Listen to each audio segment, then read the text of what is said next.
আমি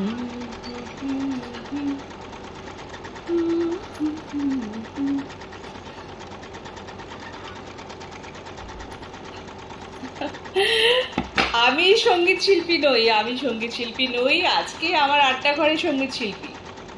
কার সঙ্গে আড্ডা মারবো সেটা অবশ্যই জানাবো। তার আগে বলে নিই, ঐতিহ্য আর আধুনিকতার মেলবন্ধনে আড্ডা, সঙ্গে অবশ্যই সোনালি এই শিরোনামে অনুষ্ঠান মানে আড্ডা, সেটা দেখতে দেখতে তৃতীয় পর্বে পদার্পণ করলো। আর যেহেতু আগামী 24শে মে বিদ্রোহী কবি কাজী নজরুল ইসলামের জন্মদিন, তাকেও আজকে আমরা কবিতার মধ্য দিয়ে বা হয়তোবা সুরের মধ্য দিয়ে স্মরণ করব। টেলিকাস্টে আমাদের এই আড্ডাটা কিছুদিন পর হবে, কিন্তু স্মরণ করতে তো বাধা নেই। আর যার সঙ্গে আজকে আড্ডা দেব সে কিন্তু আপনাদেরও অতি পরিচিত, আমারও অতি পরিচিত। আর শুধুমাত্র কলকাতা শহরের বুকে নয়, বিভিন্ন জায়গায়, জেলায় জেলায়, দেশে বিদেশে প্রচুর জায়গায় কণ্ঠের মধ্য দিয়ে সবাইকে মাতিয়ে রেখেছে, যার কণ্ঠে সরস্বতীর বাস। তাকে আজকে আমার আড্ডা ঘরে পেয়েছি, সময় বের করে যে আসতে পেরেছে তার জন্য আন্তরিক কৃতজ্ঞতা জানাবো, ভালোবাসা জানাবো। আর কোথায় আলাপ হয়েছিল সেটি আমি তোমাদের সঙ্গে, আপনাদের সঙ্গে, তোদের সঙ্গে শেয়ার করেই নি। সেটা হচ্ছে, আমি তখন থিয়েটারের শো করি, আমাদের স্টেজ রিহার্সাল ছিল, আমার মনে আছে, তপন থিয়েটারে। কারণ সেখানকার স্টেজ রিহার্সাল শেষ হবে এবং তারপরে আমার রবীন্দ্র সদনে নাটকের একটা শো আছে। আর তখন আমি চুটিয়ে সঞ্চালনা, তারপর থিয়েটার আর অভিনয় সবটাই করছি। এখন যেমন যেমন ডাক পাই আর কি, তোমরা আমাদেরকে যেরকমভাবে ডাকো সেই সূত্রে কাজগুলো করি, এখনও করছি, তবে অন্য রকম, অন্য আঙ্গিনায় করছি। সেই সময় আমাকে বলা হলো যে আমার একটা মেদিনীপুরের জলচকে শো ছিল, আমাকে বলা হলো তোমাকে তপন থিয়েটারের সামনে থেকে পিক আপ করবো। আমি যে গাড়িতে যাব আর কি, সেই গাড়িতে সঙ্গীত শিল্পী বন্ধুরা থাকবে, আরেকটি গাড়ি যাবে, সেখানে মিউজিশিয়ান ভাইরা থাকবে। যার পাশে বসে সেই 5 ঘন্টার জার্নি করেছিলাম এবং অনেক গল্প, অনেক কিছু আমরা একে অপরের সঙ্গে শেয়ার করেছিলাম। সেই মেদিনীপুরের জলচকে প্রোগ্রাম করতে যাওয়ার সময় আমরা রাস্তাতে 5টি ঘন্টা পেয়েছিলাম। সেই জার্নিটা মনে হয় যেন আজও শেষ হয়নি। আমাদের মনের মধ্যে এতটাই মিল এবং আমাদের জার্নিটা এখনো চলছে। আমি জানি আপনাদের মতো, তোমাদের মতো, তোদের মতো সেই জার্নি কিন্তু আমাদের চলবে। আজকে এই জার্নিরই অনেক কথা আমরা একে অপরের সঙ্গে শেয়ার করব, ভাগ করে নেব, তার অভিজ্ঞতার কথা, তার ভালোবাসার কথা, তার আবেগের কথা, সবটাই জেনে নেব। আরে বাপরে বাপ, এত কথা বলে ফেললাম, নামটাই তো বলা হয়নি। অতি পরিচিত, অতি প্রিয় সঙ্গীত শিল্পী রিনি চক্রবর্তী। নমস্কার। আমার আড্ডা ঘরে তোমাকে জানাই আন্তরিকভাবে স্বাগত। তোমার মতো একজন মানুষকে আমি আমার আড্ডা ঘরে পেয়েছি, তার জন্য আমি নিজেকে সত্যি কথা বলতে গেলে ঋদ্ধ বলে মনে করছি। আমি ঋদ্ধ হচ্ছি। আর তোমাকে আজকে পেয়েছি, তোমার কথা তো শুনবো, তার সঙ্গে সঙ্গে তোমার কণ্ঠে আমি গান কিন্তু অবশ্যই শুনবো, সেটা কিন্তু মিস করা যাবে না। আর দেখো, আমি তো সঙ্গীত শিল্পী, গান শোনাবার জন্যেই আজকে তোমার কণ্ঠে যেমন আমরা আবৃত্তি শুনছি, সঞ্চালনা শুনছি, দেখছি, তো আমরা যারা সঙ্গীতের জগতে রয়েছি আমরা তো শোনাবো শ্রোতাদের মধ্যে। আমাদের প্রচার প্রসারটা হবে তো সঙ্গীতের মধ্যে দিয়ে অবশ্যই আমরা সুরের আলিঙ্গনেই থাকবো। আর রিনি, তোমার কাছে প্রথমেই যে কথাটি আমি জিজ্ঞাসা করব সেটি হচ্ছে, তোমার সঙ্গীত জীবন প্রফেশনালি শুরু তো একটা বয়সের পর থেকে, সেটা তো অবশ্যই জানবো, কিন্তু একদম ছোটবেলাতে তুমি কাকে দেখে সঙ্গীতের প্রেরণা পেয়েছো, এবং তুমি কি ছোটবেলা থেকেই এরকমভাবেই গান করে সবাইকে মাতিয়ে রাখতে? কিভাবে তোমার সঙ্গীত জীবনটা, মানে সঙ্গীতের হাতে খড়িটা কিভাবে হলো, সেটি যদি আমার সঙ্গে শেয়ার করো। সঙ্গীতের হাতে খড়ি মানে খুবই ছোটবেলায়, মানে সেটা যদি বলো হারমোনিয়ামের সারেগামা শেখা, সে আমার মায়ের হাতে। আচ্ছা। মানে আমার মা গত হয়েছেন, স্বর্গীয়া মীনাক্ষী চট্টোপাধ্যায়। তো মা ভীষণ, মানে কি বলবো, ছোটবেলা থেকে মার গলায় গান শুনতাম, মানে মনে নেই সেটা কত ছোট থেকে আমার সত্যি মনে নেই, কিন্তু মার কাছে যেটুকু জানা, আমি তখন হয়তো ক্লাস 2-3-তে পড়ি। মনে আছে মা আমাকে জোর জবরদস্তি খালি গলায় গান গাইতাম, যা শুনতাম মা যাই করতো সেটাই নেচে নেচে নেচে নেচে গাইতাম। কিন্তু ওই রবীন্দ্র গান, রবীন্দ্রিক একটা সবসময় বাড়িতে পরিবেশ ছিল, সবসময় পরিবেশটাই তাই। মা সঞ্চয়িতা থেকে ভীষণ ভালো আবৃত্তি করতো, মানে ডিস্ট্রিক্ট চ্যাম্পিয়ন হয়েছিল হাওড়া ডিস্ট্রিক্ট। আচ্ছা। আমার মা, মানে মায়ের আবৃত্তির প্রতি একটা ভয়ঙ্কর, মানে সে বীরপুরুষ বলতে বলতে মা সে, মানে সে কিরম একটা হয়ে যেত। হ্যাঁ, মানে সমস্ত ভালো ভালো সমস্ত রবীন্দ্রনাথের সমস্ত কবিতা, তার সঙ্গে তো মার গান ছিলই, মানে এত হাই পিচ গলা ছিল মায়ের। তো যাই হোক, সেগুলো পরে বুঝেছি, যখন বড় হয়েছি, নিজে গানের জগতে ঢুকেছি, তখন সেগুলো এখন ফিল করি। মা নেই, ওই জায়গাটা এতটা খালি। তো সেই মায়ের হাতেই আমার ক্লাস 2 হবে খুব বেশি হলে, তো মনে আছে সেই অবস্থাতে মা কিন্তু সারেগামা করা, মানে আমাকে করিয়ে সেই প্রথম জীবন, প্রথম হাতে খড়ি থেকেই তবলার কিন্তু একটা মানে প্রথম থেকে তালের দিকে তালিমটা উনি দিয়েছেন। হ্যাঁ হ্যাঁ। তো আমরা থাকতাম তখন ব্যারাকপুরে, বাবার চাকরি শুনছে।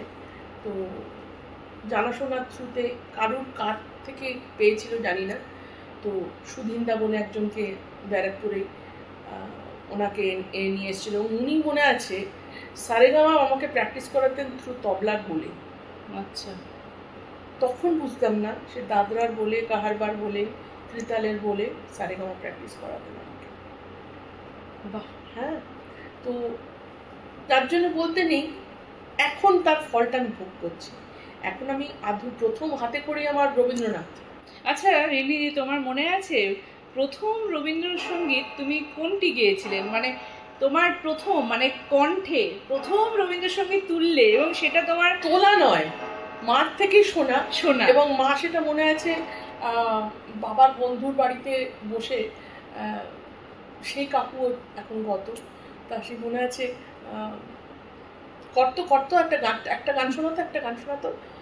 আমি তখন সেই না না গো না করুণা ভাবনা, যদি মানি সে যায় যাব না না না গো না করুণা ভাবনা, এই একটা গান ছিল। আরেকটা ছিল ফুলে ফুলে ঢোলে ঢোলে বলে কি এই যে পিকো কি বা, ওটা আমার মায়ের গলায় যে কি মিষ্টি লাগতো।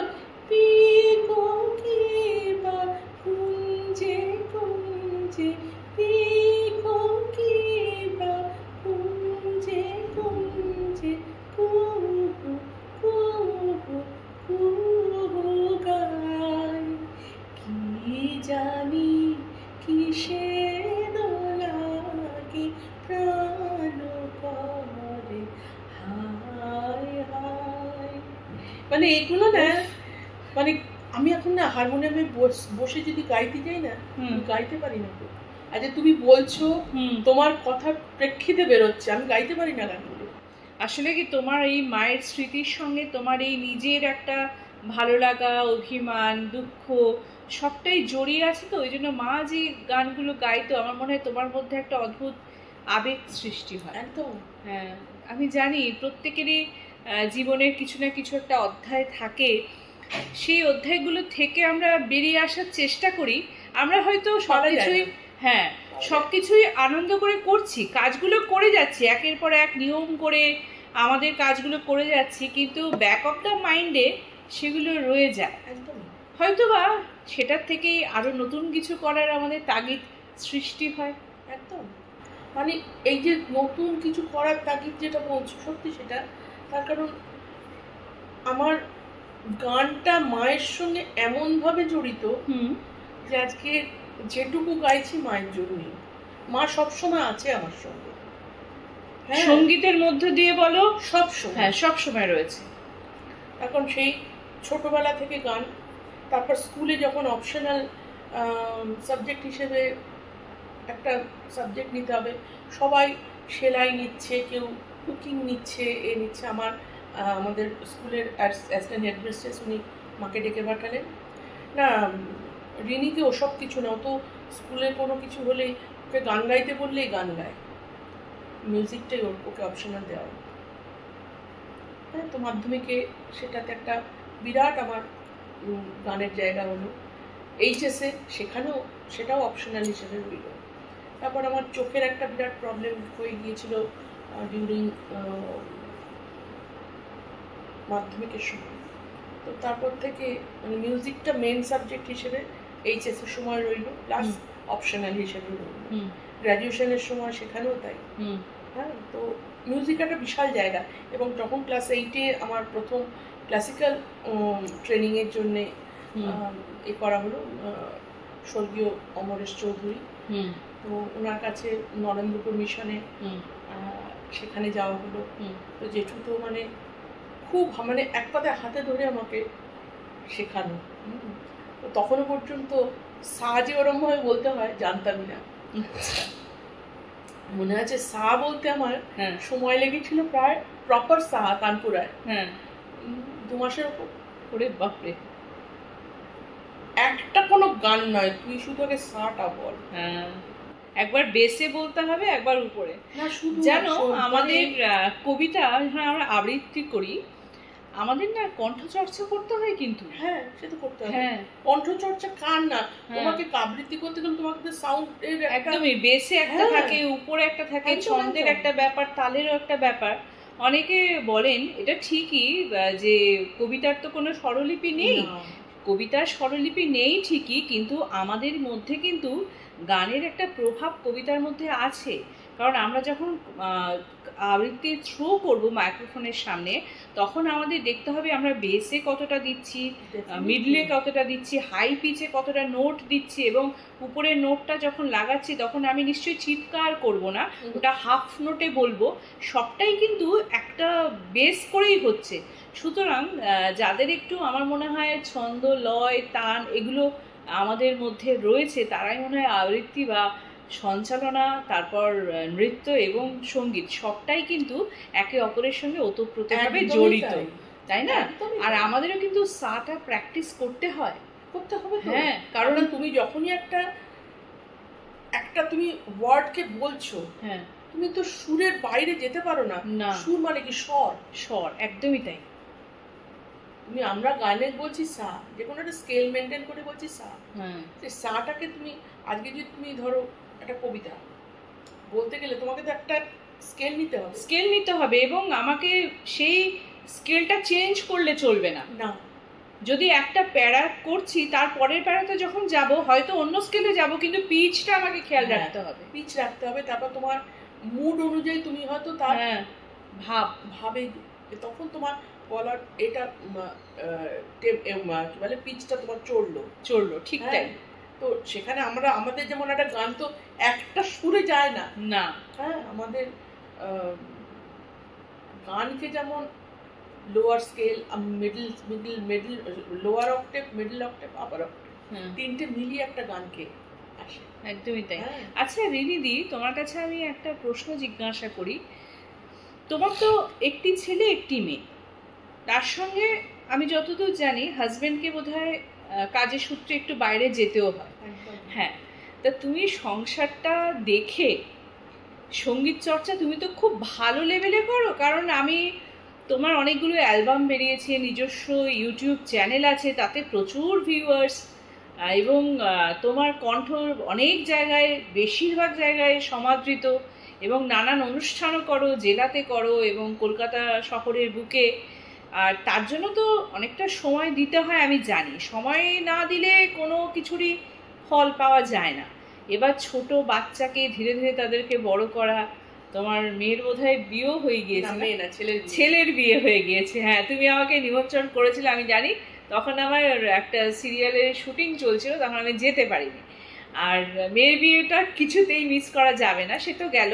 কিন্তু আমি বলছি, তুমি যে এই যে সংসারটা দেখে এই লেভেলে গান করা এবং অ্যালবামের জন্য নিজেকে প্রস্তুত করা, শুটিং করা, ম্যানেজমেন্ট এবং মিউজিশিয়ানদের সঙ্গে কাজ করা, তাদেরকে বাড়িতে ডেকে রীতিমতো রেওয়াজ করা, এই এতগুলো মানে সময়টা তুমি কি করে পেলে একটু বলো না? ম্যানেজমেন্ট করলে কি করে? দেখো, প্রথম বিয়ের পর কিন্তু গান নিয়ে আমার গানকে নিয়েই আমার বিয়ে হয়। কিন্তু বিয়ের পর যখন 1.5 বছরের মাথায় আমার ছেলে হলো, তারপর আস্তে আস্তে গানটা স্টপ হতে হতে হতে হতে মোটামুটি বন্ধই হয়ে গিয়েছিল। কিন্তু ওই যখন সুযোগ পেতাম, তবে আমি তবলিয়া সবসময় ওই একটা জায়গায় স্টিক করেছিলাম, এবং মা আমাকে ওই একটা করেছিল, গানটা যেন বন্ধ না হয়। এইটা মার অলওয়েজ আমাকে পোক করতো, বন্ধ যেন না হয়। সপ্তাহে 2 দিন হলেও বসবে, তুমি কি করে ম্যানেজ করবে সেটা তোমার ব্যাপার। আমি কিন্তু গানটা করতে পারিনি, তোমাকে শিখিয়েছি। মানে মার পরিশ্রমটাকে আমি সত্যি স্যালিউট জানি। কোথায় আমার যখন স্কুল লেভেলে মা নিয়ে দৌড়েছে, কখনো একা ছাড়িনি। হ্যাঁ, ক্লাসিক্যাল গুরুজিদের কাছে সেখানে নিয়ে গেছেন। পরবর্তী স্কুল লেভেল ক্রস করে কলেজে পড়ছি, সেখানে আমি একটা ওয়েস্ট বেঙ্গল গভর্নমেন্টের স্কলারশিপ পেয়েছিলাম। তো একটা কম্পিটিশান জিতে, তার জন্য রাজ্য সঙ্গীত একাডেমিতে যেতে হতো। মা কিন্তু সেখানেও যেত। বেঙ্গল মিউজিক কলেজ থেকে যখন বিমিউজ করি, প্রথম দিকটায় মা যেত, তারপর আর পারতো না। ঠিক আছে, একদিনে 2টো ক্লাস পড়ে যেত বেঙ্গল মিউজিক থেকে একাডেমিতে, আমাকে নিজে যাতায়াত করতাম। তো এগুলো না, তখন থেকে ওই যে টাইমটাকে যে অ্যাডজাস্ট করা, রেডিও নব ঘুরিয়ে ঘুরিয়ে অ্যাডজাস্ট করা, একদমই ওটা শিখে গেছিল সেই তখন থেকেই। ওই জন্য পরবর্তীকালে তোমার যখন ছেলে হয়ে গেল, আমি গানটা করতাম। ওকে কি বলতো, পাশে শুয়ে রাখতাম। আমার তবলিয়া আসতেন, বিয়ের আগেকার যে একজন ভদ্রলোক ছিলেন, তিনি আসতেন, সপ্তাহে একদিনই আসতেন। প্রত্যেক সপ্তাহ বসতেও পারতাম না। কাকু খানিকক্ষণ বসে, তুমি মনে আজকে পারবে না বসতে করে চলে যেতেন। ও আচ্ছা, এরকমও দিন গেছে। তো আমার ছেলে কিন্তু ভীষণ, ওর ছোটবেলাতে গানের এত ছিল। আমি যেদিন করে তবলিয়া আসতেন, ও কিন্তু সেই ঘরেই থাকতো, ঘর ছেড়ে যাবে না। হ্যাঁ, হচ্ছে ঘাড়ে উঠে পড়ছে, তবলার হারমোনিয়ামে উঠে বসছে, কিন্তু গানটা যে আমার ডিস্টার্ব করছে তা করছে না। মানে সেই অবস্থা, ধরো ওর 8 বছর বয়সে আমার মেয়ে যখন আমার মেয়েকে নিয়ে আমি প্রেগনেন্ট, সেই অবস্থাতে আমি গান চালিয়ে গেছি 6 মাস 7 মাস পর্যন্ত। ছেলে কখনো আমাকে ডিস্টার্ব করেনি। কিন্তু ও জানতো যে মা এই যে কাজটা করছে, বাচ্চারা না ভীষণ বুঝতে পারে, জানো। তারপর যখন মেয়ে হলো, 2001-এ আমার মেয়ে হলো, মেয়ে হওয়ার পরে আমার চোখের একটা খুব বড় সার্জারি হয়। তারপরে আবার একটা গল ব্লাডার, সেটা আবার বের হয়। তারপরে পা নিয়ে বেশ ভুগেছি, কি বলে অ্যাঙ্কেল টুইস্ট হয়ে গিয়ে, হ্যাঁ, খুব ভুগেছি। তো সেই অবস্থা, মানে 3টে বছর বলতে পারো একটুখানি বিছানার হরমোন এরকম, পুরো গানটা টোটালি স্টপ। তো তারপর যখন কিন্তু গুনগুনটা ছিল, গুনটা সবসময়, হ্যাঁ গুনগুনটা ছিল ঘরে, এবং গলা ছেড়ে গান শোনা তো আমার, আমি গান না শুনে চোখ বন্ধ করতে পারি। হ্যাঁ, এটা ছিল আনটিল নাও। হ্যাঁ, এবং সমস্ত সেই বড় বড় শিল্পীদের গান আমাকে শুনতেই হয়, না শুনলে আমি, মানে সেখানে দেবব্রত বিশ্বাস আছে, কণিকা ব্যানার্জি আছে, লতা মঙ্গেশকর আছেন, আশা ভোসলে, কে নেই? হ্যাঁ, মানে সেখানে গজলও আছে, গুলামালিজিও আছেন। হ্যাঁ, তোমার তো অনেক স্টক রিনিদি, আমি জানি। বাবা, তোমার সঙ্গে আমার মনে পড়ে শিশির মঞ্চে একটা অনুষ্ঠান করেছিলাম, আমি পাঠে ছিলাম। সে দর্শক আসন থেকে রিকোয়েস্ট আসছে, এই গানটা গাইতে হবে, ওই গানটা গাইতে হবে, সময় চলে যাচ্ছিল। কিন্তু কত তাড়াতাড়ি, মানে ওদেরকে খুশি করার দায়িত্ব তো তোমারও ছিল, কিন্তু সময় যেহেতু চলে যাচ্ছে আর কত গান গাইবো, মানে একটার পর একটা তুমি গেয়ে যাচ্ছ। মানে আমি আই লাভ, মানে সত্যি কথা, গান গাইতে এত ভালোবাসি। ছোটবেলা থেকে মনে আছে কেউ গান গাইতে বললে কখনো না, এটা না। তবে আমার এটা লাস্ট 6 বছর আগে হলো, বছর 3-4 আগে কেউ গান গাইতে বললে আমি শেকি হয়ে যাচ্ছি। গলার একটা এমন প্রবলেম আসলো, ভোকাল, এটা হলো মা চলে যাওয়ার পর কান্নাকাটি করে ভোকাল একটা আমার ড্যামেজ হয়ে গেছিল, ভোকাল পরে গান গাইতে গেলে, কথা বলতে গেলে গলাটা ফেটে যাচ্ছে। তো তারপরে আমাদের সঙ্গীত জগতেরই খুবই নামি এক মিউজিশিয়ান, আমাদের দাদা বাপন দাশগুপ্তদা, তা উনি মানে খুব আমাকে হেল্প করলেন। এক খুব রেনাউন্ড ডক্টরের কাছে আমাকে রেকমেন্ড করলেন, নিজে বুকিং করে দিয়েছিলেন ডাক্তারের কাছে অ্যাপয়েন্টমেন্ট করে। তো বলতে নি এখন ওনার ট্রিটমেন্ট করে আমার সেই জায়গাটা আমি আবার রিকভার করতে পেরেছি। তার কারণ আজকে আমরা গান গাই, তুমি ধরো আবৃত্তি করো, তুমি যদি ধরো গান, তোমার কবিতা বলতে গিয়ে তুমি বলতে পারছো না, সেটা খুব তোমার নিজের ফর্মায় তুমি যেতে পারছো না, সেটা খুব ডিপ্রেসিভ। মানে আমি যে এমন একটা হয়ে গিয়েছিলাম না, আমি আর পাচ্ছি না যেন এরকম ব্যাপারটা। একটা কথা রিনিদি, সেটা তো মানতেই হবে, তুমি খুব সুন্দর বলো। এত সুন্দর গুছিয়ে কথা বলো কি করে, আগে বলো তো দেখি রিনিদি। আমার জানো তো স্কুল লেভেলে রচনা লেখায় খুব হাত ছিল, মানে রচনায় 10-এ 10টা আমার যেন বাঁধা, খুব বলে 9.5 পেতাম। আচ্ছা, মানে হাতে লেখার জন্য পেতে নাম্বারটা? হাতের লেখা তো অবশ্যই ভালো ছিল, এটুকু বলতে পারি। এবং যার জন্য আমার ছেলে মেয়ের হাতের লেখা, বিশেষ করে মেয়ের হাতের লেখা ভীষণ সুন্দর। ছেলে একটুখানি বজ্জাত ছিল, মানে হাতের লেখাটা সেইভাবে প্র্যাকটিস করাতে পারিনি, কিন্তু বড় হয়ে গিয়ে এখন যে লেখাটা ভালো, মেয়েরটা যেন বেশি সুন্দর। আচ্ছা, মানে অর্নামেন্টাল। আর যেটা বলছিলাম, আমার মনে হয় তুমি যে এত সুন্দর কথা বলতে পারো, আমার যেটা ধারণা, যেহেতু সুর নিয়ে তুমি কাজ করো, এবং সুর নিয়ে কাজ করতে গেলে তোমাকে অনেক পড়তে হবে, কোথায় কি ভাব, আবেগ এবং তাল লয় সবটাই জানতে হবে, এবং কোন পরিপ্রেক্ষিতে কোন গানটাকে লিখে গিয়েছেন, এবং যে গানটি গেয়েছেন, হ্যাঁ, যিনি গানটি গেয়েছেন, শুধু তার গানটা নয়, তার জীবনের সম্পর্কে তাকে জানতে হয়। এবার যখন তার জীবন সম্পর্কে জানতে যাবে, অটোমেটিক্যালি তার অনেক তথ্য তুমি জানবে। সেই তথ্য সমৃদ্ধ জীবন নিয়ে তোমার মাথার মধ্যে অনেক কথা সঞ্চিত আছে। যখন তোমাকে আমি প্রশ্ন জিজ্ঞাসা করবো, অটোমেটিক্যালি তোমার তো কথার ভান্ডার থাকবেই, এটাই স্বাভাবিক, তাই তো রিনিদি? একদম ভুল বললাম? একদমই না, মানে এটা দেখো, একজন পছন্দের শিল্পী, তার সম্বন্ধে জানার ইচ্ছে তো সবসময় থাকে। একদমই তাই। আমি দেখেছি, জানো, আমি যখন কোনো কবিতা তুলি, মানে রেওয়াজ করি, তোমরা যেমন গানের রেওয়াজ করো, আমাদেরও কিন্তু আবৃত্তির রেওয়াজ করতে হয়। আমি যখন কোনো কবিতা পড়ছি, বিশ্বাস করো, শুধু কবিতাটা পড়ি না, কারণ কবিতাটা কোন আঙ্গিকে কে লিখেছেন, এবার যিনি লিখেছেন তার সম্পর্কে আমার জানতে ইচ্ছে করে। সাধারণ ব্যাপার, তার জীবনযাত্রা, কিভাবে তার জীবন কাটিয়েছেন, তার পরিবারে কে কে ছিলেন, হ্যাঁ, বা তিনি কোন পরিপ্রেক্ষিতে এই কবিতাটি লিখলেন, সেরকম তোমার সঙ্গীত জীবনেও তাই হয় আমার মনে হয়। একদমই তাই। তার কারণ দেখো, আজকে গান গাইতে আমি বসছি, যখন আমি এখন ধরো আমি সপ্তাহে 2 দিন করে তবলার সঙ্গে প্র্যাকটিসে বসি, বাকি দিনগুলোতে আমার নিজস্ব রেয়াজ। যখন তবলায় বসছি না, আমার ডায়েরিটা, এটা আমি, আমার কেন হয় জানি না, ডায়েরি ধরো একটা তো না, অনেকগুলো আধুনিক গানের আছে, রবীন্দ্রনাথের আছে, কিছু আমার নিজস্ব যেগুলো গান, তার একটা আলাদা ডায়েরি আছে। তো যে ডায়েরিটা আমার হাতটা পড়ে, সে ডায়েরিটা তুলি। আচ্ছা, ঠিক আছে।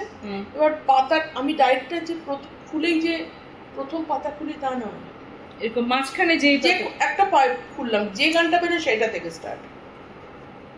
একদমই তাই।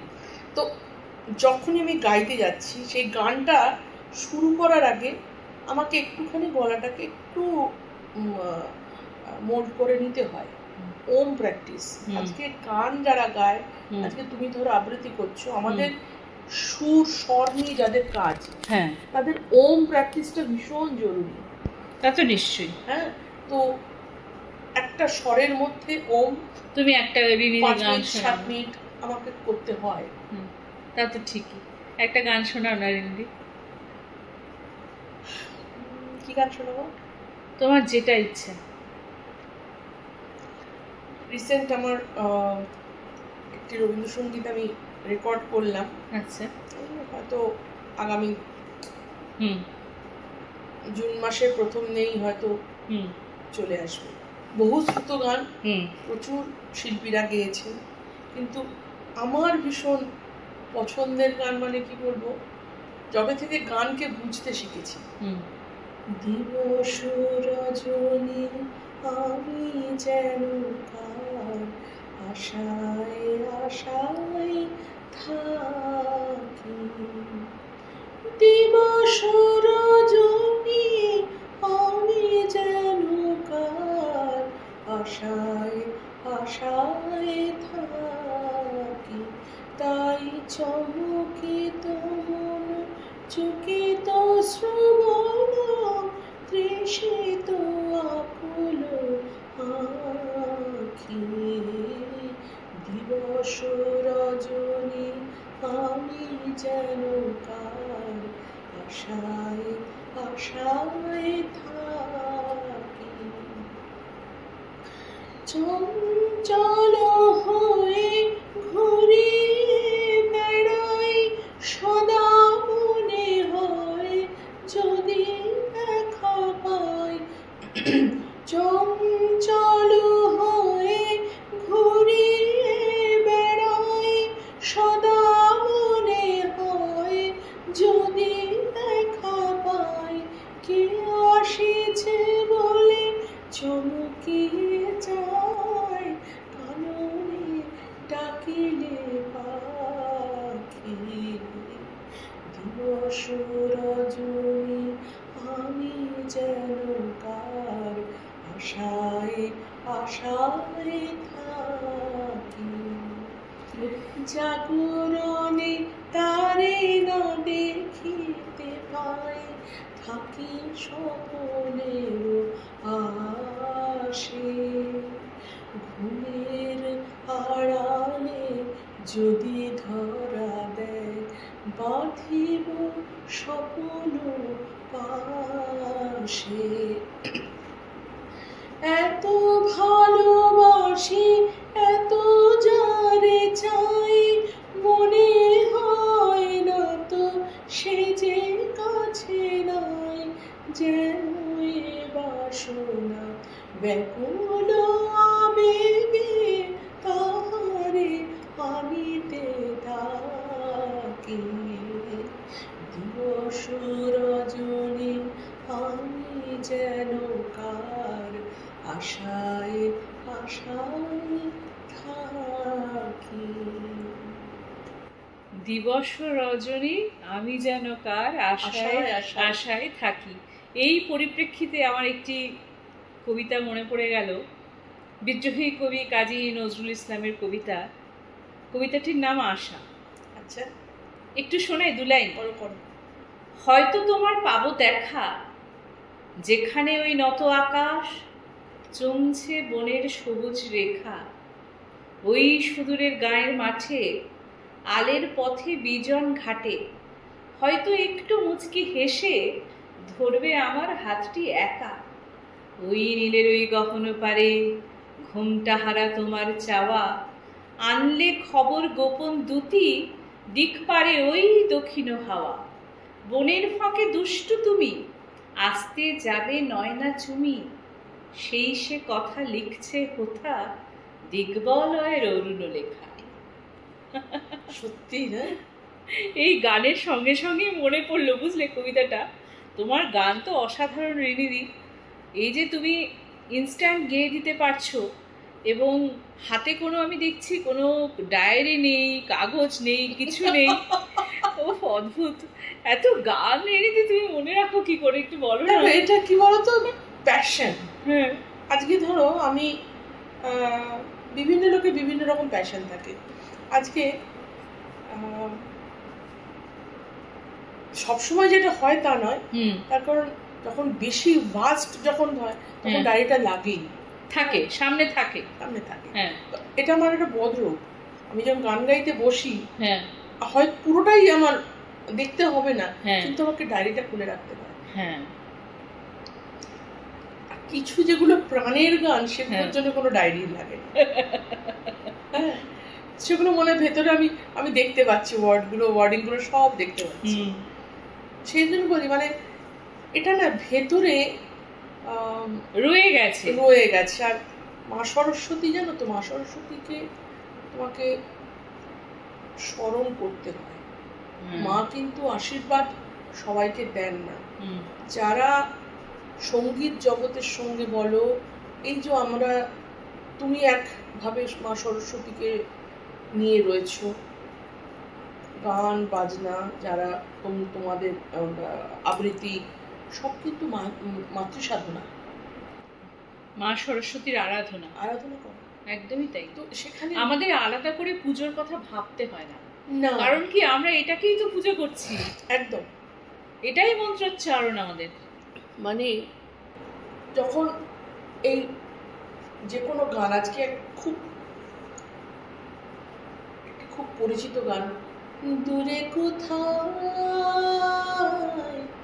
দূরে দূরে আমার মন বেড়ায় কোন সুদূরে, দূরে কোথায়,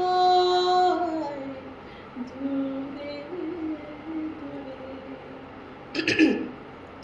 যে বাঁশিতে বাতাস কাঁদে, সে বাঁশিতে সুরে সুরে, দূরে কোথায়, দূরে দূরে।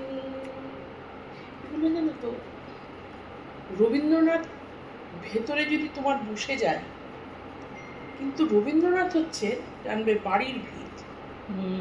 বাড়ি যেমন ভিত প্রতিষ্ঠা হয় না, বাড়ি করতে গেলে আগে তোমার হবে। তো রবীন্দ্রনাথ, আমি মনে করি আমাদের ভারতীয় সঙ্গীত জগতে রবীন্দ্রনাথের গান হচ্ছে একটা ভিত। আজকে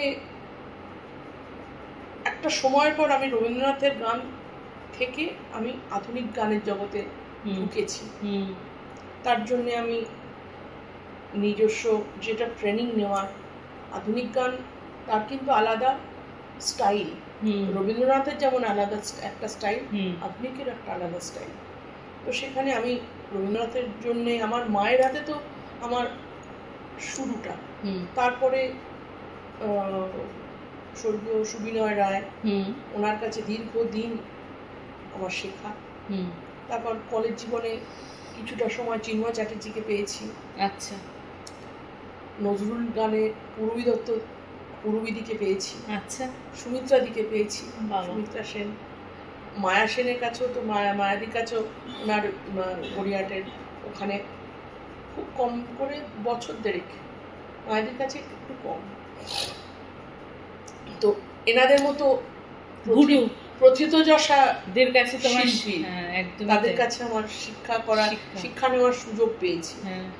তো তারপরে যখন আধুনিক গানের জগতে ঢুকলাম, তখন মনে করলাম কারোর কাছে শিখবো না। তখন আমি করছি ঠিকই, কিন্তু নিজের মনোমতো, নিজের খুঁত আমি নিজে ধরি। Self judgement is the best judgement. তার কারণ আমি ধরো একটা আশা ভোসলের একটা গান শুনছি, আরতি মুখার্জির এই মন যোছনায় অঙ্গ ভিজিয়ে এসো না গল্প করি, ওই যে আরতি মুখার্জির যে একটা মানে অ্যাপ্লিকেশন, একটা ওয়ার্ডের, আমি সেটা পারছি না, আমাকে সেটা করতে হবে, শিখতে হবে। তো করে গেলাম আমাদের খুব নাম করা সুরকার সুপর্ণকান্তি ঘোষ, সুপর্ণদার কাছে। আচ্ছা, তা কিছুদিন ওনার কাছে করলাম, প্রচুর বকুনি খেয়েছি, প্রচুর। হ্যাঁ, কিছু ভুল করলে এমন এমন বকুনি দিয়েছেন, চোখ থেকে জল বার করে ছেড়ে দিয়েছেন, কিন্তু সেটা আখেরে আমার লাভ। হ্যাঁ, তো তারপরে আচ্ছা, আমি তোমাকে একটু ব্রেক করছি দিদি। সেটা হচ্ছে তুমি একাধারে রবীন্দ্রসঙ্গীত গাইছো, আবার একাধারে নজরুল গীতি, তারপর আধুনিক গান, তারপর গজল, সবটা এই যে অনেকগুলো জনার নিয়ে তুমি কাজ করছো। তা এই গানটা করতে করতে ওই গান করছো যখন, তখন এই গানের কি প্রভাব ওই গানে এসেছে? বা তুমি যখন ধরো একটা কালচারাল প্রোগ্রামে গেছো, আমন্ত্রিত শিল্পী হিসেবে তোমাকে আমন্ত্রণ জানিয়েছে, এটা তো প্রথম প্রশ্ন রাখলাম, তার সঙ্গে সঙ্গে দ্বিতীয় প্রশ্নটাও রাখছি, একই সঙ্গে উত্তরটা নেব। সেটা হচ্ছে তুমি সেখানে সঙ্গীত শিল্পী হিসেবে আমন্ত্রিত হয়েছো এবং সেখানে রবীন্দ্রসঙ্গীত একটা বেছে রেখেছো, তার সঙ্গে সঙ্গে নজরুল গীতি, একটা হচ্ছে আধুনিক গান, তার সঙ্গে গজল এবং পুরোনো দিনের কিছু গান তোমার ঝুলিতে রয়েছে এবং সেখানে তোমাকে পারফর্ম করতে হবে এবং সাথে সাথে র্যান্ডামলি তোমাকে চেঞ্জ করে করে গাইতে হচ্ছে। তাতে কি তোমার কোনো সমস্যা হয়েছে? না, কেন বলো তো, আমি বাড়িতেও না, বাড়িতেও যখন আমি রান্না করতে খুব ভালোবাসি। হ্যাঁ, আমি রান্না করতে করতে হ্যাঁ, কোনো একটা গান সকালবেলা মাথায় আসলো, সেটা ধরো আমার ঘুরছে, ঘুম থেকে উঠে কোনো গান হয়তো মনে পড়লো, সেই গানটা ঘুরছে, ঘুরতে ঘুরতে তারপরে কোনো সময় গান শুনবো বলে কোনো গান একটা প্রিপারেশনের দরকার আছে, কোনো গানটা ওই জায়গাটা আমার ঠিক যেন ঠিক ভালো লাগছে না, শুনতে হবে এটা, কানেতে এয়ারপডটা লাগিয়ে আমি কিন্তু কিচেনে রয়েছি, কিছু একটা তৈরি করছি, কানে কিন্তু গানটা। আচ্ছা, আমি কিন্তু ঘুম থেকে উঠে থেকে একটা গান মাথায় ঘুরছিল, সেটা করতে করতে আমি উঠেছি, পরবর্তীকালে সেই গানটার কথা মনে পড়লো, কানে দিয়ে দিলাম। এর মধ্যে ধরো আমার কোনো নিজস্ব গান, সেই গানটা সামনে হয়তো রেকর্ডিং রয়েছে, তার মানে তুমি সাইমালটেনিয়াসলি করে যাচ্ছ। হ্যাঁ, একটা শিফট করতে থাকি কনস্ট্যান্ট। হ্যাঁ, সেই জন্য তুমি যখন পারফর্ম করতে যাচ্ছ তখন অসুবিধা হচ্ছে না। ধরো কোনো কিশোর কুমারের কোনো গান, কিশোর কুমারের গান তুমি ধরো আজকে নয়ন সরসী কেন ভরেছে জলে, কত কি রয়েছে লেখা কাজলে কাজলে, নয়ন সরসী কেন। আজকে কিশোর কুমার যেভাবে গেয়েছে, আমি তো কিশোর কুমার হতে পারবো না, কিন্তু ওনার যে বলার মুডটা, সেটাকে আমাকে নিতে হবে। হ্যাঁ, গায়কিটা নিতে হবে। হ্যাঁ, সাইমultaneously যে আরডি বর্মনের, আমার আধুনিক গানের যদি বলো প্যাশন, আধুনিক গানে ঢোকার মূলে কিন্তু পঞ্চমদা, আমাদের পঞ্চমদা। হ্যাঁ, আজকে ছোট্টবেলা থেকে, মানে কি বলবো, যখন প্রথম এই গানটা শুনেছিলাম না, আমি কিরকম হয়ে গিয়েছিলাম, ও বলো কি আছে গো তোমারি আঁখিতে, আমি পারি না বাঁধিয়া রাখিতে, হয় বলো কি আছে গো তোমারি আঁখিতে, চকিত যাওনি যেন দেখেও না দেখা, না দেখা না দেখা, চকিত যাওনি যেন দেখেও না দেখা, ও কালো মেঘে বিজলির রেখা, বলে গেল কি যে কথা বলিতে, আমি পারি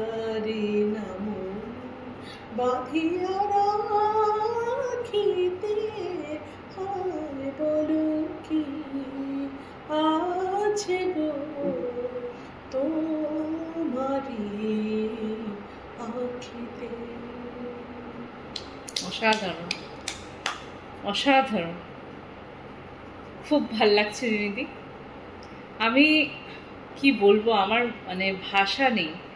একটা কথা আমি ভাবছিলাম নিজের মনে একান্তে বসে সেটা ভাবছিলাম, যখন আমরা নিজেকে প্রশ্ন করছি যে নিঃশ্বাস, তুমি আমাকে কতটা ভালোবাসো, নিঃশ্বাস কিন্তু উত্তর দিচ্ছে আমি কিন্তু যে কোনো মুহূর্তে ছেড়ে চলে যেতে পারি। একদম তাই। নিঃশ্বাসও কিন্তু আমাদের সর্বসময়ের সঙ্গী নয়, আপন কিন্তু নয়। এটাই। তা তুমি নিজের জীবনে সবচেয়ে আপন, একদম নিজের কাকে মনে করো? আমার কণ্ঠ। কণ্ঠই হচ্ছে একদম। তুমি আজকে বলো, আমি আমি কোনোদিন ছোট থেকে ভাবিনি আমার বাবা মাকে ছেড়ে আমি কোনোদিন থাকবো। সেই বাবা মা কিন্তু দুজনেই চলে গেছে আমাকে ছেড়ে। আচ্ছা, জীবন চলছে। হ্যাঁ, জীবন কিন্তু চলছে। যে তাদের ছেড়ে আমি থাকবো, আমার জীবনটা চলবে তাদের ছাড়া, আমি এটা কল্পনাও করিনি। হ্যাঁ, যেটা বলছিলাম দিদি, সেটা হচ্ছে তোমার কথা শুনছি, তোমার জার্নিটা শুনলাম। মানে ছোটবেলায় তোমার 7-8 বছর বয়সেই তোমার হারমোনিয়াম বাজিয়ে গাওয়া, তাই তো? হারমোনিয়াম তখন বাজাতে পারতাম না। তখন কবে থেকে হারমোনিয়াম বাজানো শিখলে? সেটা যদি বলো না, সেটা শুনলে হাসবে। আজকে আমি হেন কোনো গান নেই যা মোটামুটি বাজাতে পারি, সেটা যে অবশ্যই আধুনিক গান গাই করবো। তার আগে পর্যন্ত হারমোনিয়াম বাজাতাম মানে কি বলতো, সাপা টিপে তানপুরা নিয়ে ম্যাক্সিমাম। আমি যত স্কুল লেভেল, কলেজ লেভেলে কম্পিটিশনে গেছি, করেছি, কম্পিটিশনে যেখানে যেখানে করেছি, কম্পিট করেছি, সব তানপুরা নিয়ে। আচ্ছা, না হারমোনিয়ামটা যে তুমি বাজানোটা, হারমোনিয়াম মানে যে গানটা তুলতাম, যে গানটা শিখতাম, সেটাকে কোনো রকমে বাড়িতে এসে বাজিয়ে সেটা করা আর কি। মানে সেটা যে ভীষণ আপডেটেড বাজনা হতো তা নয় কিন্তু। আচ্ছা। কিন্তু আধুনিক গান আমার জীবনের অনেক কিছু পাল্টে দিয়েছে কিন্তু। যেটা আজকে গান, আধুনিক গানটা গেয়ে হারমোনিয়াম বাজার যে মানে ফ্লুয়েন্সিটা, আচ্ছা, ফ্লুয়েন্সিটা আমার বেড়ে গেছে। আর তোমার তো নিজের অনেকগুলো অ্যালবামও বেরিয়েছে এবং আসছেও। তুমি তোমার অ্যালবামের কথা বলো, যাতে এই যে তোমার কাছ থেকে আমি শুনবো, এবং এটা তো আমি সোশ্যাল মিডিয়াতে পোস্ট করব, আমার ইউটিউব চ্যানেলে পোস্ট হবে, তোমার এই কথাগুলো সবার মাঝখানে পৌঁছে যাক, আমি এটি চাই। দেখো, এটা একটা আমার কিন্তু এটা নতুন গানের একটা অধ্যায় বলতে পারো। তার কারণ মা চলে যাওয়ার, মা থাকাকালীন 2019-এ আমার শেষ, ওটা হচ্ছে অগাস্ট, রবীন্দ্রনাথের 6টা গান রেকর্ড করেছি। খুব নাম প্রথিতযশা একজন সঙ্গীতজ্ঞ মৈনাক দাস, ওনার তত্ত্বাবধানে করেছিলাম। সেই গানগুলো আমার গোল্ডেন ভয়েস থেকে, ওখান থেকে রিলিজ হয়েছিল গানগুলো। সেই অগাস্টে, 26শে অগাস্টের পর আমি কিন্তু আর গান সেভাবে গাইনি। মাকে নিয়ে এমন দৌড়াদৌড়ি আরম্ভ হয়ে গিয়েছিল। তো তারপরে মা গত হলেন অক্টোবর মাসে, আমার গানটা বন্ধ হয়ে, মানে আমি গানটা নিয়ে বসতেই পারছিলাম না। মানে গলা থেকে যে গুনগুন করা গানের বাকরুদ্ধ হয়ে গিয়েছে, পুরো বাকরুদ্ধ হয়ে গেছিলাম।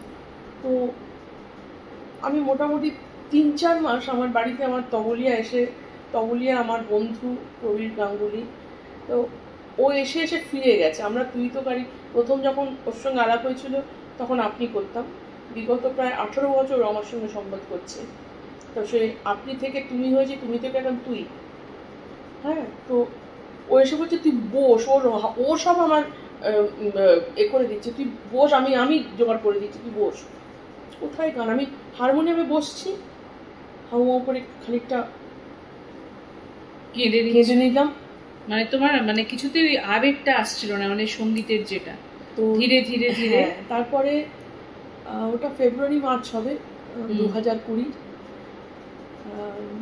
নামি এক আমাদের মিউজিশিয়ান, মিউজিক ডিরেক্টর, ওনার প্রচুর সফল সমস্ত আমাদের জি, তারপরে স্টারের সিরিয়ালের ব্যাকগ্রাউন্ড করা, ওনার নিজস্ব মিউজিক ডিরেকশনে প্রচুর আমাদের নামি নামি শিল্পীদের সঙ্গে সমস্ত গান ওনার রয়েছে, শ্রী শঙ্কু ঘটক, শুভব্রত ঘটক। তা ওনার একটা আমি ফোন পাই, মানে উনি আমাকে থ্রু ফেসবুক মেসেঞ্জার সেখানে আমাকে এ করেছিলেন যে আপনার গান শুনেছি, আমার এটা নাম্বার, প্লিজ কন্ট্যাক্ট মি। তো তারপর আমি যোগাযোগ করি। তো তারপর উনি প্রথম একটা আমাকে দিয়ে গানটা গাওয়ান, রবীন্দ্রসঙ্গীতের সঙ্গে আধুনিককে, মানে ওনার নিজস্ব যে কম্পোজিশন সেটাকে করে খুব সুন্দর। আমার ইউটিউব চ্যানেলে দেওয়া আছে, তিনটে রবীন্দ্রনাথের গান আছে, তার সঙ্গে জিনিসটা গানটার নামটা ভুলে যাচ্ছি। তো সেটা একটা হয়েছে।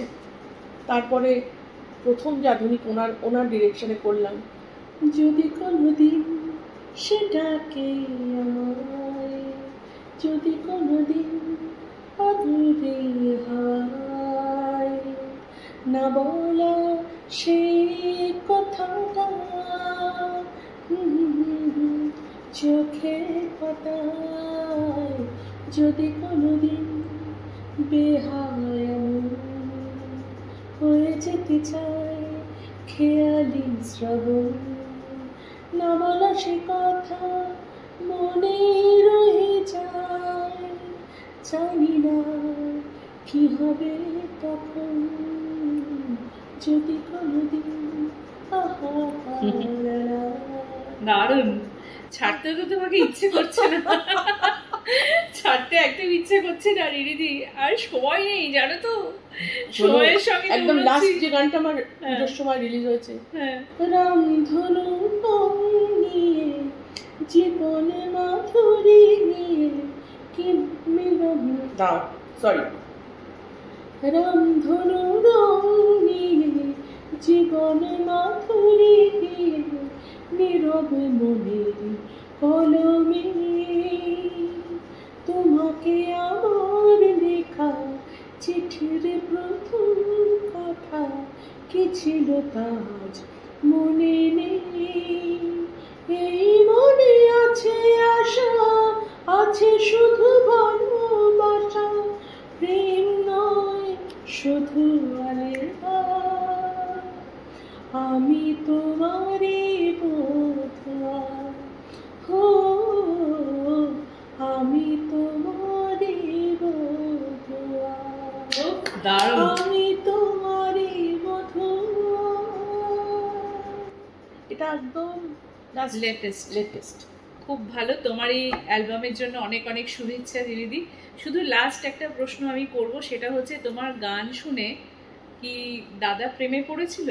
একদমই তাই। আমি তো তাই ভাবছি, এত সুন্দর গান করছে, তার প্রেমে পড়বে না কেউ হয় নাকি? দেখো, প্রেম করে এবং ওটার পরিণয় হচ্ছে বিবাহ, তাই তো? খুব ভালো লাগছে। আমি দাদা নিজেও খুব ভালো গানটা গাইতেন। আচ্ছা, তো এখন তার কাজের প্রেসারে তিনি গানটা করতে পারেন। একদিন আমরা সবাই মিলে একটা আড্ডা করব। একদম একদম। এবং আমার প্রতিটা গানেরই ওর এক, মানে আফটার আমার বাবা মা, ও আমার একজন ক্রিটিক। হ্যাঁ, আমার নিজের যে অ্যালবাম, প্রতিটা অ্যালবামের গান ওকে শোনাই, এবং সেটার যে ক্রিটিসাইজটা করে একদম জেনুইন করে। হ্যাঁ, জেনুইন। তুমি 10 জায়গায় যাবে, তারা হয়তো তোমার মন রক্ষার জন্য বলবে না এটা ঠিক আছে, কিন্তু ও হয়তো বলবে একদম যেটা কারেক্ট সেটাই বলবে। আরেকটা ভয়ঙ্কর ক্রিটিক হচ্ছে আমার মেয়ে। তাই হয়, সে আরেকজন। এই যে আমার ক্যামেরার ওপাশে যে রেকর্ডিং করছে আমার পুত্র রওনাক ঘোষ, ও কিন্তু আমার গ্রেট ক্রিটিক। তোমার ক্রিটিক থাকতে হবে, মানে কি বলতো, একজন এরকম ক্রিটিক থাকা দরকার যে তোমার সঙ্গে তার রিলেশনটা দেখবে না, তোমার ভুলটাকে চোখে আঙুল দিয়ে দেখিয়ে দেবে, আর তুমি তখনই সফল হবে নিজের ভুলটা নিজে যখন জাজ করবে। একদমই তাই। সেলফ জাজমেন্ট আর সেলফ স্যাটিসফ্যাকশন, এই দুটো জিনিসই কিন্তু একদম গুরুত্বপূর্ণ। আমার একটা রেকর্ডিং এ আমি নিজে যখন যিনি রেকর্ডিং এ এতে থাকুক বসেন,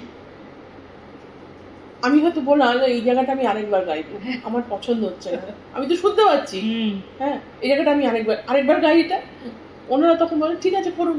ঠিক, ছাড়তে ইচ্ছে করছে না তোমাকে, কিন্তু সময় তো বাঁধা, একদম আমাদের লিমিটেড একটা সময়, কিন্তু আমাদের আড্ডা ডিউ থাকলো, ভবিষ্যতে আরো আমরা অনেক আড্ডা দেব, আমি জানি অনেক জায়গায় দেখা হবে, এখনো আমাদের অনেকটা পথ চলতে হবে। একদমই তাই।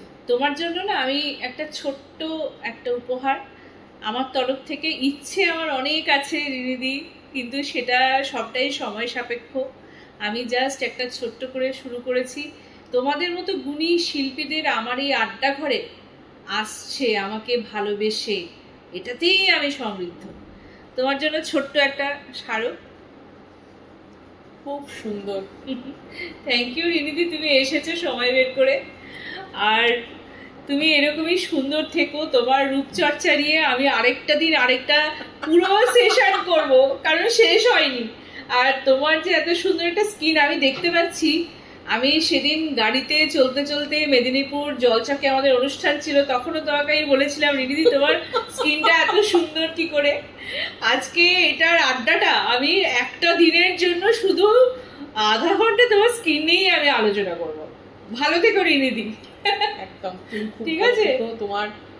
তোমার আমি তো একজন ভক্ত, তো আমাদের এই জার্নিটা, আমাদের এই শিল্প চর্চার যে জার্নি, এটা যতটা লম্বা হতে পারে, যত লম্বা হতে পারে, সেটাই আমাদের সবার জন্য মঙ্গলদায়ক।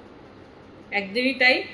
আর আপনাদেরকে বলি, তোমাদেরকে বলি, তোদেরকে বলি, আমরা কিন্তু চেষ্টাটা করে যাচ্ছি, আড্ডা কিন্তু আমাদের হচ্ছে, আড্ডা কিন্তু আমরা দিচ্ছি, অনেক ভালো ভালো মানুষরা আমার এই আড্ডা ঘরে কিন্তু আসছেন, এবং তাদের সঙ্গে যে আমি কিছুটা সময় কাটাতে পারছি তার জন্য আমি সমৃদ্ধ। আপনারাও আশা করি ভালোবাসছেন আমাদের এই আড্ডাটা, এভাবেই সঙ্গে থাকুন। আজকে আমি তৃতীয় পর্বের সমাপ্তি করলাম, আর ধীরে ধীরে এগিয়ে যাব, এই চেষ্টাই থাকবে। তাহলে আজকের জন্য এখানেই ইতি টানছি।